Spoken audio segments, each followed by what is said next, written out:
SEC. All right, we'll start at number 5. And as far as teams that made the cut, that didn't make the cut, I would say 6 and 7 are probably LSU and Tennessee. But number 5, we've got Ole Miss. All right, Ole Miss. Jackson Dart is back at quarterback. All right, they lose Quinshon Judkins to Ohio State, but Lane Kiffin has absolutely destroyed it in the transfer portal. Their D-line is stacked. All right, they have loaded up from the portal. This is probably his best team he's had at Ole Miss, and we saw they're kind of them and Penn State are probably the biggest beneficiaries from expanding college football playoff. And Ole Miss, I think, is going to be pretty good this year. I don't know if they're going to necessarily beat Alabama. I think Ole Miss is going to be pretty good. They have loaded up in the portal, and with what Lane Kiffin has coming in the portal with Jackson Dart, they're going to be pretty competitive. Our number 4, we've got Missouri. Our Missouri, all right, they've got Brady Cook back.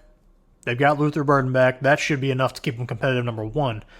But also, all right, they lose Cody Schrader. That's kind of been their do-it-all running back. But what they have done in the transfer portal at running back is really going to help them. All right, you've got Marcus Carroll coming over from Georgia State. He was arguably a top 10 running back last season. So I think he's going to be really good at Missouri, kind of be able to do what Cody Schrader did. Now, Eli Drinkwitz was kind of iffy last year, but what he did last year kind of saved his job and kind of has Missouri on the up and up. I was surprised last year. They were a lot better than I thought they were. I kind of had question marks even though they were doing really good. But, what they did, how competitive they were in some games actually kind of shocked me. Our number 3, Alabama. All right, Alabama, Nick Saban's gone. All right, so we've got a lot of question marks surrounding Bama. They bring in Kalen DeBoer from Washington as their head coach. How is his offense going to mesh with Jalen Milroe? That's the question. Now, I think it's going to be really good, but we're going to have to see because Jalen Milroe, well, last season I'll say this, sorry, he didn't have a lot of protection on the O-line. His center couldn't freaking snap. His O-line couldn't block. But in addition to that, he couldn't really throw very good. He kind of looked a little iffy in the pocket. So how is his offense going to mesh with DeBoer's offensive scheme? I don't know. Is he going to be able to have a Penix-type season? We'll see. I think Jalen Milroe is probably the best athlete on the field at all times. He's a really good runner. Definitely, for sure. He's arguably the best athlete. But can he actually throw when asked to with DeBoer's offense? We're going to have to see. But they've kind of reloaded in the portal. They've brought in a lot of guys on the O-line. They've kind of shored up that O-line. But they lost a lot of pieces from last season. All right, they lose. We talked about Caleb Downs earlier. They lose Isaiah Bond, their receiver, to Texas. They lose a lot. So there's a few question marks for Alabama. But I think all in all, they're going to be fine in the long run.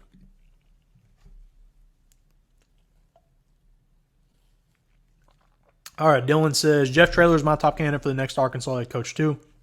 I would agree. He's been there before, and he's done a good enough job at UTSA to kind of garner that attention. He interviewed for the A&M job last year. We talked about that earlier. I wouldn't be mad at that. I think he'd do a good job at Arkansas. Now, I'm from Texas. He as a special teams coordinator here, he was a little iffy, I'll be honest with you, but he's done a good job as a head coach, though. All right, number 2, Texas. All right, speaking of Texas, all right, really good year last year. I'm still a little questionable on Steve Sarkisian, I'll be honest with you, but they bring in a bunch of guys from the portal skill-wise, okay? Quinn Ewers loses pretty much everything besides him on offense. All right, their running back's gone, their receivers are gone. A receiver, Worthy's gone, A.D. Mitchell's gone, Jordan Whittington gone, J.T. Sanders, a tight end, is gone. They lose a lot, all right? But they've kind of loaded up in the portal. And Quinn Ewers, I think he's good enough. We're going to have to see this year, though. He's going to get a chance to air it out a little more because, like I said, everybody's gone. Running back gone, receivers, everybody. So we're going to see what he's made of this year. I think he's got really good arm talent, number 1.